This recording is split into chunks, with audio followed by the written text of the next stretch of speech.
আমরা সবসময় দেখে এসেছি যে অপটিমাস প্রাইম এবং মেগাট্রন একে অপরের চিরশত্রু, কিন্তু কেন বা কবে থেকে তাদের এই শত্রুতা শুরু হয়েছিল তা কোনো লাইভ অ্যাকশন মুভি বা অ্যানিমেশনে সেভাবে দেখানো হয়নি।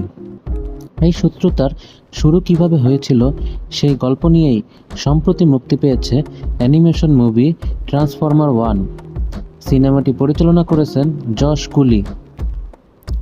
সো আমি Miraj, welcome to my channel.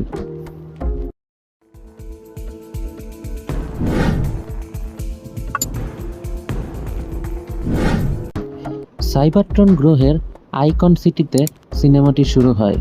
মুভিতে দেখা যায় ওরিয়ন প্যাক্স নামক একটি রোবট, যে চরিত্রটির ভয়েস দিয়েছে আমাদের থর অর্থাৎ ক্রিস হেমসওয়ার্থ, পুরানো একটি ভবনে লুকিয়ে আছে।